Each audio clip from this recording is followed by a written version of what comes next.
Since the early 1930s, the FBI has been actively involved in investigating mysterious disappearances and other suspicious crimes.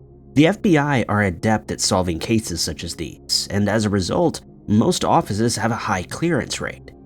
While the FBI has many tools at their disposal and some of the brightest investigative minds in the country, sometimes this is not enough to get to the bottom of some of the country's most puzzling mysteries.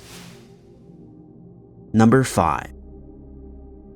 25-year-old Joseph Edwards of Clayton, Louisiana, is what one may have called a sharp-dressed man. Joseph carried himself with swagger and was very popular with the ladies, despite being engaged to be married. When not working his 3 jobs, Joseph could often be found in local gambling circles, playing cards for money. Despite his outgoing and amiable nature, some in the community despised Joseph, all because of the color of his skin.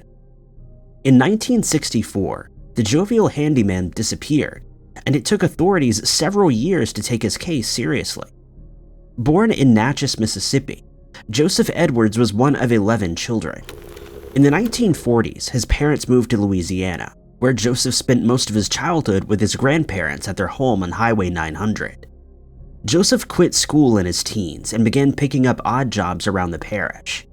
He floated from job to job until he found a position at the Shamrock Motel. The motel provided Joseph with a steady income, and he became a fixture there. The Shamrock Motel was also home to the Ku Klux Klan chapter that regularly rented rooms to conduct business secretly. According to reports, Joseph was only allowed into certain rooms due to segregation laws at the time. On a few occasions, Joseph accidentally entered a white-only room, and it's been alleged in one incident, Joseph walked into the room of a sleeping white couple. When the couple saw him standing at the door, they screamed out for help. The KKK chapter that operated within the motel was aware of these incidents and kept a close eye on Joseph. Despite the segregation laws, Joseph remained optimistic about his work at the Shamrock Motel. Those who knew him said he would often peruse the hotel after working hours, looking to pick up white women. Joseph's cousin told the Concordia Sentinel, quote, "I begged him to quit that job. To be frank, Joe was fooling with the white women in Vidalia while he was working at that motel. He was a porter and had a key to the rooms. A white man busted into the room and caught him with a white woman once." In early July of 1964, Joseph arrived at his grandparents' house with a beaming smile on his face. He had purchased a white and light green 1958 Buick for $495. Joseph's Buick was his pride and joy, and he drove it everywhere he went. Just a few days later, Joseph would mysteriously disappear. The local police department refused to investigate his case correctly, and his family had to carry out most of the investigation. On July 12, 1964, at around midnight, Joseph left the Shamrock Motel for what would be the last time. According to the LSU Cold Case Project, which collected data from FBI files, Joseph had allegedly been waiting for a white woman at the motel the evening that he disappeared. Many believe this date was set up by the KKK, and possibly the local police who had Klan ties. They became suspicious when Joseph failed to return home to his girlfriend and grandparents. Hours later, on July 12, 1964, Joseph's beloved Buick was found abandoned behind a bowling alley on the Faraday-Vidalia Highway levee. Joseph's family spotted the car before investigators did, noting the car was covered in mud and had a red spot that was present on the floor.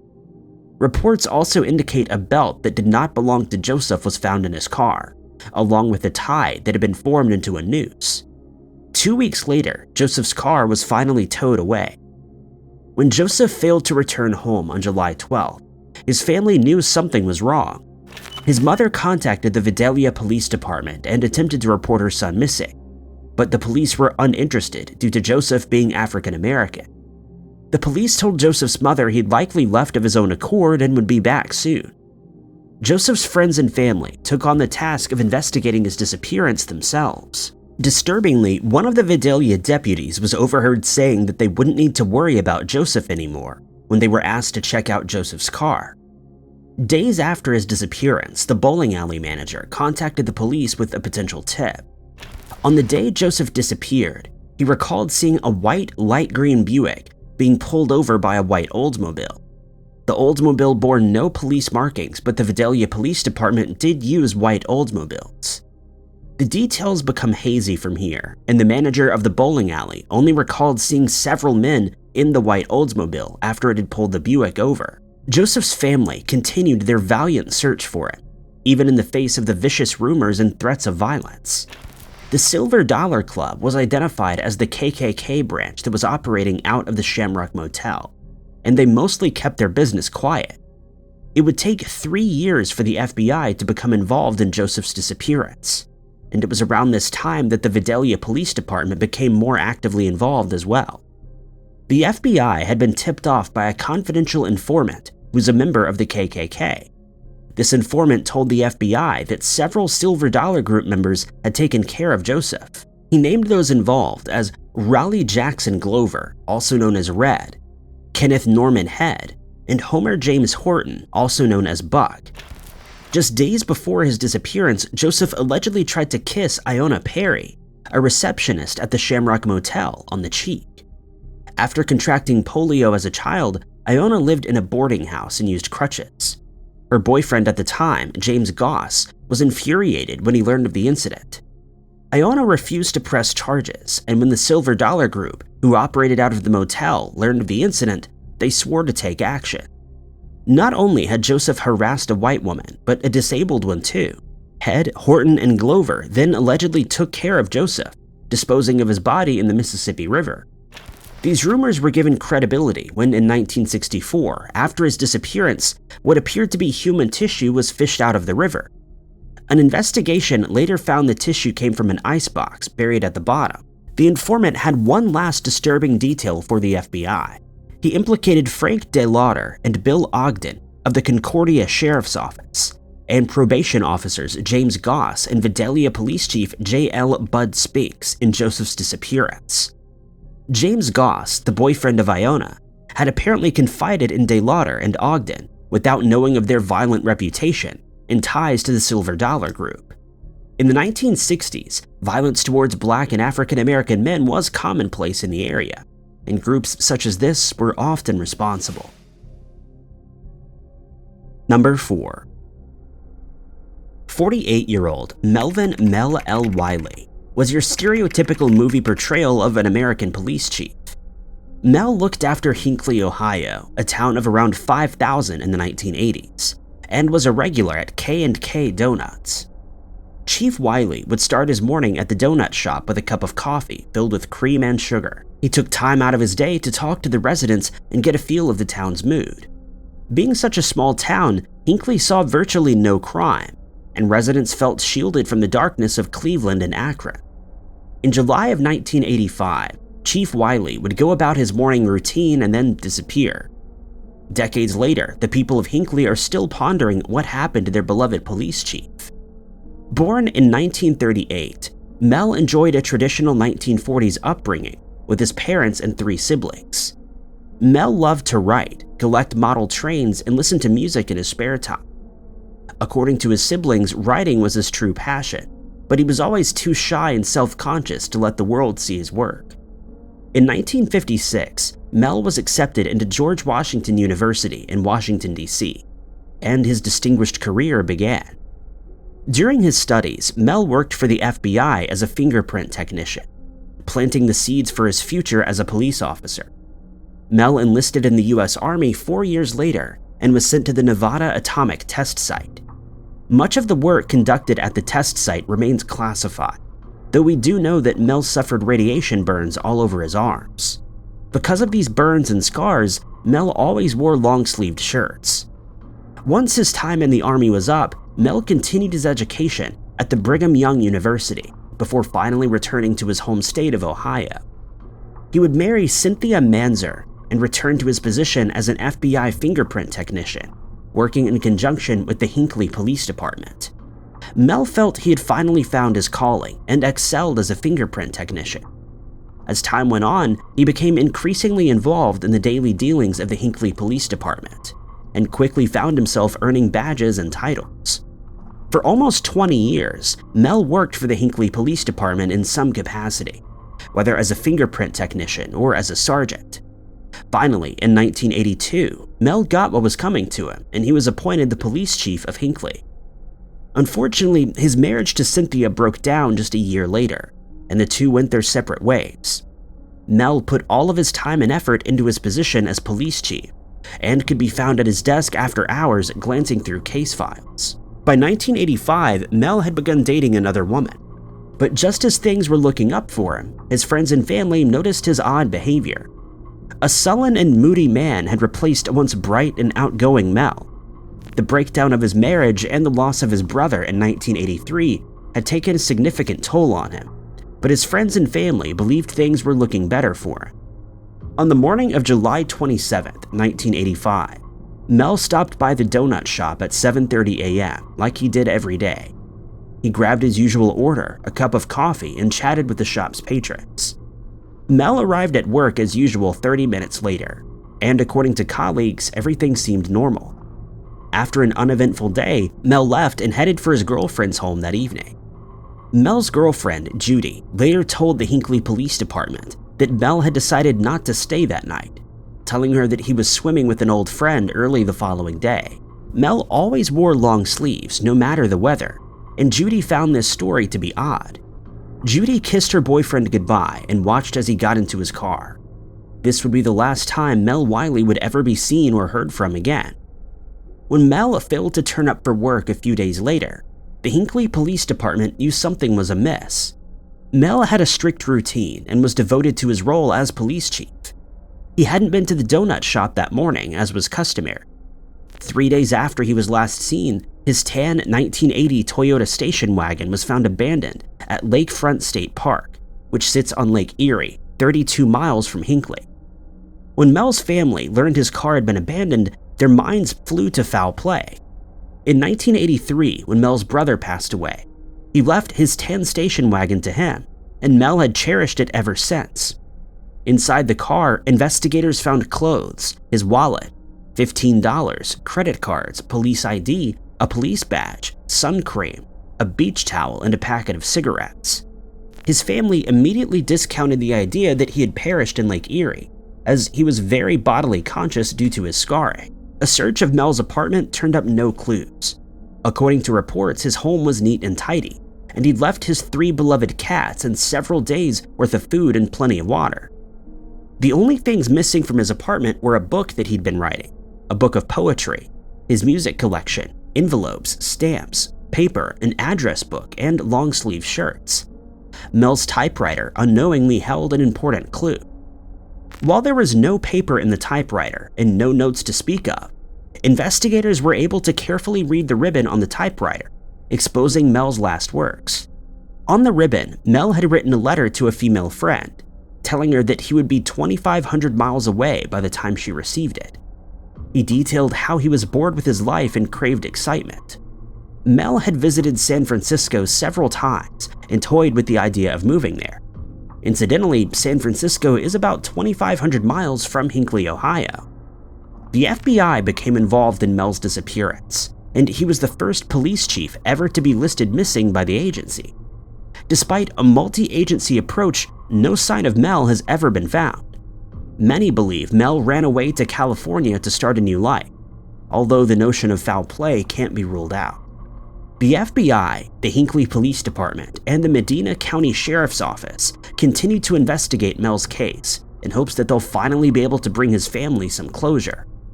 Anyone with information is asked to contact the FBI's Cleveland office at 216-522-1400 or Tim Kalavsky of the Hinckley Police Department at 330-278-7161. Number 3. In October of 2003, Brianna Maitland moved out of her parents' farm in East Franklin, Vermont, in a bid to gain her independence. Unfortunately, the move didn't pan out as smoothly as Brianna had hoped. Despite the bumps in the road, Brianna was making plans to stabilize her future and was determined to be accepted into college. Just weeks before Brianna could implement these plans, she disappeared in what's become one of Vermont's most troubling disappearances. Born to parents Bruce and Kelly Maitland, Brianna had a relatively normal childhood. She and her older brother roughhoused on the family's farm, and as they grew older, They chipped in with the chores and farm work. Brianna was an active child and quickly fell in love with martial arts, specifically jiu-jitsu, which came in useful having an older brother. By her teenage years, Brianna was starting to show signs of rebellion, and in October of 2003, those feelings came to a head. Her mother, Kelly, insists that there were no significant issues within the home, and that Brianna moved out because she wanted to gain her independence. Without a real plan, Brianna sofa surfed, staying with friends as long as their parents would permit. Brianna had not just moved homes but schools, enrolling in Ennisburg Falls. Brianna tried her best to secure consistent accommodation and keep up with her schoolwork, but it all proved too much. In February of 2004, Brianna officially dropped out of high school, just months shy of graduation. This time she had a more solid plan. She moved to Sheldon, Vermont and found accommodation with a friend. To help support herself, Brianna worked 2 jobs at the Black Lantern Inn and KJ's Diner. She had also enrolled in a GED program so that she could finish her GED and apply for college. On March 19, 2004, Brianna took a deep breath as she entered the examination hall. Hours later, she returned with a beaming smile on her face. She had passed her GED exam and now wanted to apply for college. To celebrate, mother and daughter grabbed a bite to eat and did some shopping. Despite the joyous occasion, Kelly couldn't help but notice that her daughter seemed distracted and scared. Brianna wouldn't tell her mother what was bothering her, and by that afternoon, Brianna had returned home to get ready for her evening shift. That evening, she showed up at the Black Lantern Inn and clocked in. Her coworkers noticed Brianna was jittery and on edge all night. At 11:20 p.m., Brianna checked out. Colleagues and friends asked Brianna if she wanted to join them for food, commenting that she seemed anxious to get home. Shortly before midnight, Brianna was seen getting into her green 1985 Oldsmobile Delta and driving off in the direction of her Sheldon, Vermont home. This was the last time Brianna Maitland was ever seen or heard from again. The following day, March 20th of 2004, officers were called to an abandoned farmhouse on Dutchburn Farm Road off of Route 118. The green Oldsmobile Delta sat partially parked inside the abandoned farmhouse, and there was no sign of the driver. Upon initial inspection, the car had suffered minor damage, and a small hole had been made in one of the exterior walls. For reasons that remain unknown, the Vermont State Troopers took 3 days to report the abandoned car to Kelly Maitland, Brianna's mother. According to them, they found Brianna's personal items inside the car and tried to contact her first, despite Kelly being the registered owner. The call from the Vermont State Police shook Kelly. Her daughter had also failed to report for work over the past few days. Alarm bells were immediately ringing in her head, and she reported her daughter missing. Reports revealed that upon searching the car on March 20th, the Vermont State Police found 2 uncashed paychecks, some clothes, makeup, medicine, her driver's license, and contact lenses. In their notes, they detailed how some of Brianna's belongings had been scattered on the ground around her car, with the woman's fleece jacket being found close by. The Vermont State Police interviewed her friends and family at length, and that's when they learned of an incident that had taken place 3 weeks earlier. In February or March of 2004, Brianna had gotten into a fight with a friend at a party. Brianna allegedly made no attempt to defend herself or fight back, despite her many years of jiu-jitsu training. As a result of the fight, Brianna suffered a concussion, a broken nose, and facial scratches. A criminal complaint was lodged against the attacker, but it was dropped when Brianna disappeared. Investigators don't believe this incident is connected to her disappearance, and the Vermont State Police have cleared the friend who attacked Brianna. There are many theories in Brianna's case, but so far, none of these theories have come true. Some believe she may have left of her own accord, but this seems unlikely, given that she left behind paychecks, clothes, makeup, and contact lenses. Her friends and family insist she had no reason to want to leave, as she had just passed her GED exam and was applying for college. The Vermont State Police have stated that they believe Brianna's car was staged to look like an accident, and she was likely taken against her own will. In 2022, the Vermont State Police announced that they had identified a DNA sample found near Brianna's car. As per CBS News, quote, "The DNA collected from near Brianna's car was added to the FBI's DNA database and compared to samples from 11 people of interest in the case, but no match was found. The FBI has been involved in Brianna's case since 2004, when there were whisperings that her disappearance may be connected to the February 2004 disappearance of Mara Murray from Haverhill, New Hampshire, around 90 miles from where Brianna disappeared. So far, there's no evidence to suggest that the two cases are linked in any way, and the FBI continues to work on both cases independently of each other. Anyone with information is asked to contact Detective Sergeant Richard DeSaney of the Vermont State Police at 802-524-5993, quoting case number 04A201455, or the FBI's Albany office at 518-465-7551. Number 2. When Jack White visited the home of his daughter, 38-year-old Latricia White, in Lockhart, Texas, on December 27, 1993, he was expecting to be showered with gifts and the Christmas spirit. But instead, Jack was confronted with a sight no parent should ever have to see. The horrific discovery at Latricia's home was just the start, and Jack quickly realized that her partner, Lee Wackerhagen, and his young son, Chance Wackerhagen, were missing. Despite an investigation that spanned several decades, the FBI is still no closer to uncovering what happened to the father-son duo. The story begins on December 17, 1993, when Chance Wackerhagen left the home of his mother, Gay Williams, in Kingsville, Texas, to spend the Christmas holidays with his father, Lee Wackerhagen, in Lockhart, Texas. Christmas Day of 1993 soon came around, and Chance rushed down the stairs early that morning to unwrap his gifts. He spent the rest of the morning playing with his new toys, while Lee and Latricia prepared the Christmas dinner.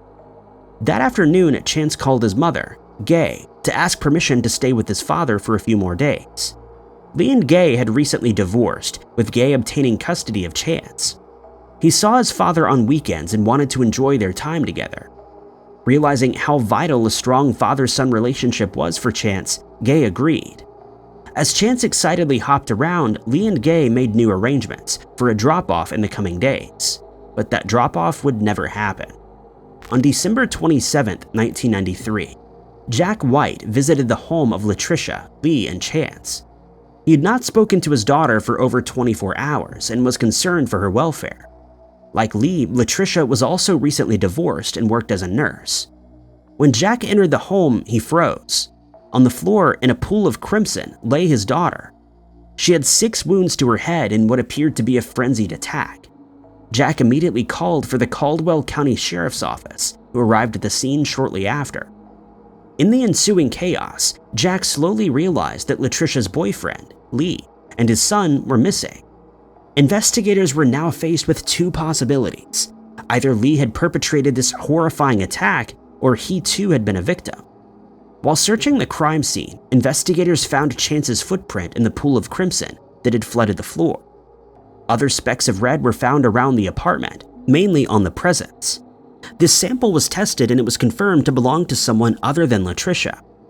The last confirmed sighting of the family was made on December 26, 1993, when they were seen eating at a restaurant. Eyewitnesses claimed the couple were happy and enjoying their meal.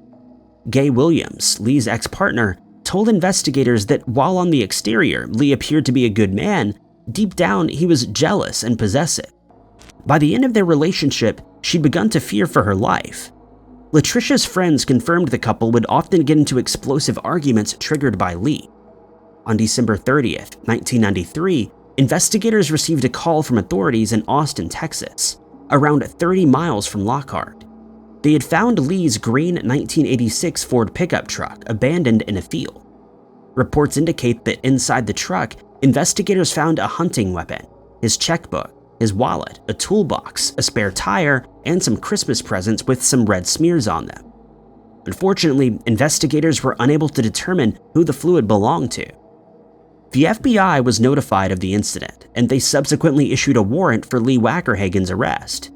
Initially, investigators believed Lee had taken Latricia's life and had gone on the run with his son. With the red smears present in the home and Chance's footprint present, investigators soon began to fear that Lee had either taken Chance's life or had plans to. For almost 4 months, the tide of the investigation swung this way. That was until the Williams family received a mysterious phone call. In April of 1994, Gay Williams' parents, Chance's maternal grandparents, received an anonymous phone call. Chance's grandfather was the one who answered the call, and as he listened closely, his stomach sank. On the other end of the phone, he heard a soft child voice saying, "Help me." But before he could react, the line went dead, and authorities have never been able to trace the call. To this day, he insists the voice he heard on the other end of the phone was his grandson, Chance. Since December of 1993, there's been no trace of Chance or Lee. For 25 years, the FBI and local law enforcement investigated the case with the view that Lee had taken Latricia's life and then fled with Chance. Neither Chance nor Lee have ever contacted their families, and Lee's social security number has not been used since. As Chance was a child, he didn't use his social security number, and investigators could never track it. In 2016, the case took a very sudden turn when the FBI announced they were dropping the arrest warrants against Lee. The FBI no longer believes that Lee took Latricia's life, and instead they think that Latricia was involved in a crime of passion, and Lee and Chance lost their lives soon after at the hands of the same person. Anyone with information is asked to contact Jeff Ferry of the Caldwell County Sheriff's Office at 512-398-6777, quoting case number 931-2063, or Special Agent Dennis May of the FBI Dallas office at 512-345-1111. Number 1. 19-year-old Ronald Timon Jr. had a strong academic career ahead of him. Those who knew him best described him as a kind and determined person. No matter what Ronald did, he wanted it to be done at its best, sometimes to the detriment of other tasks. In 1952, Ronald joined the ranks of many esteemed minds at Miami University in Oxford, Ohio. Ronald flourished in his new environment and made a plethora of friends. Everything seemed to be on the up and up for Ronald. That was until one mysterious April evening. Ronald Timon Jr. was born in 1933 in Lakewood, Ohio. Ronald and his 4 siblings enjoyed a comfortable working-class upbringing. Ronald developed an ear for jazz from a young age, running to the radio after school to get his fix. Listening wasn't enough for Ronald, though, as he began learning the string bass. His siblings would later tell the media that no matter what he was doing, Ronald wanted to be the best at it. Even when delivering newspapers as a teenager, Ronald strived to be the fastest person to complete the route and deliver as many papers as possible. In 1952, Ronald was admitted to Miami University in Oxford, Ohio.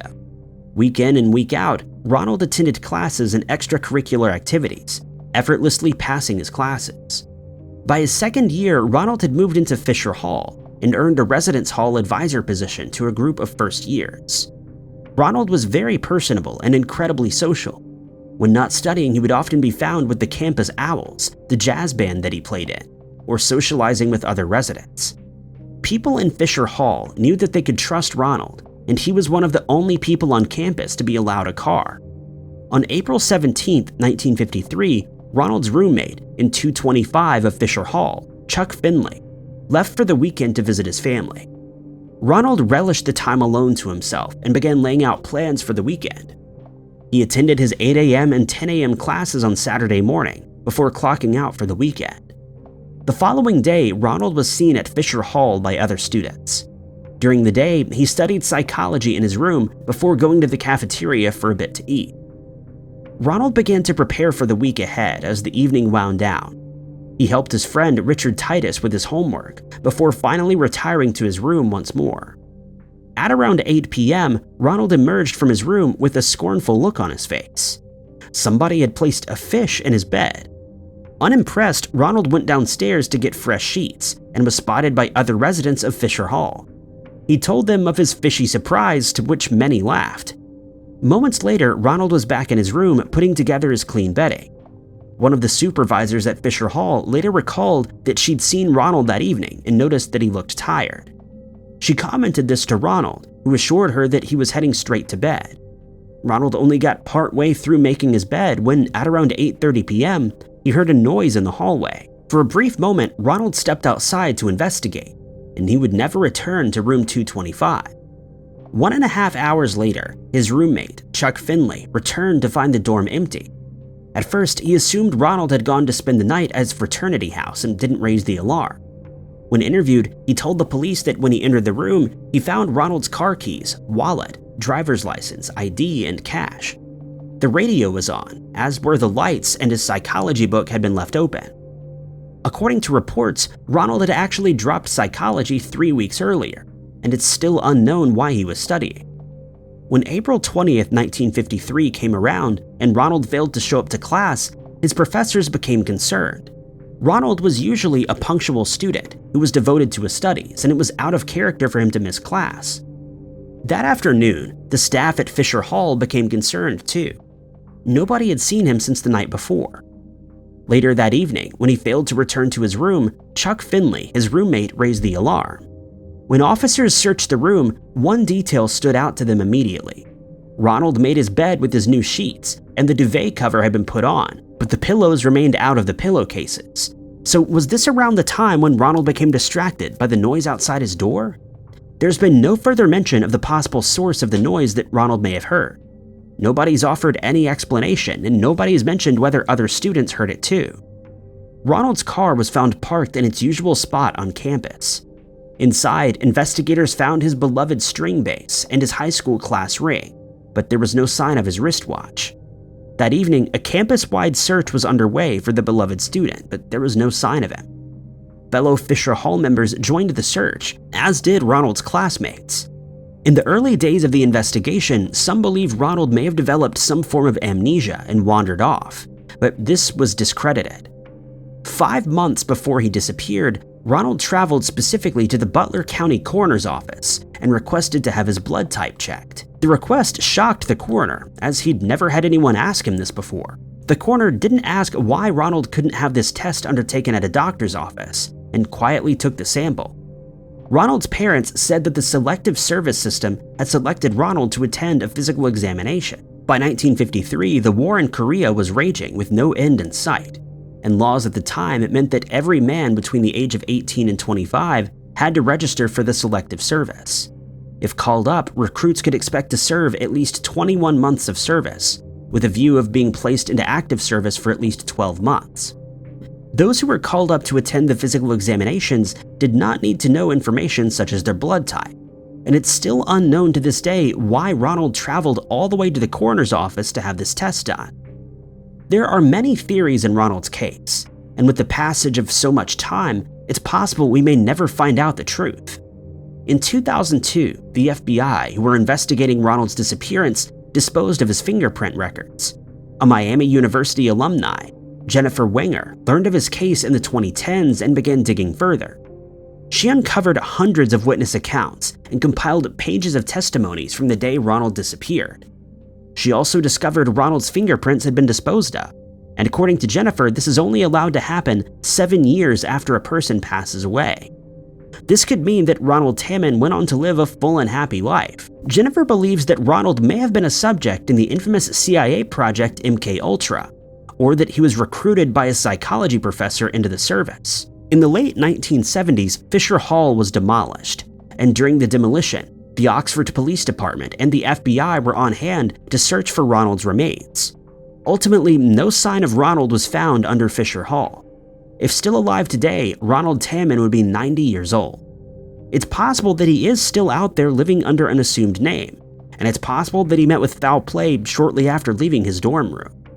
Anyone with information is asked to contact Detective Daniel Umstead of the Oxford Police Department at 513-524-5240 or the FBI's Cleveland Field Office at 216-522-1400.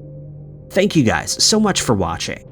If you liked this video, be sure to hit that like button. Also, don't forget to subscribe and click that notification bell to keep up to date with all of our future uploads. But my name is Ty Knotts, and I'll catch you guys in the next video.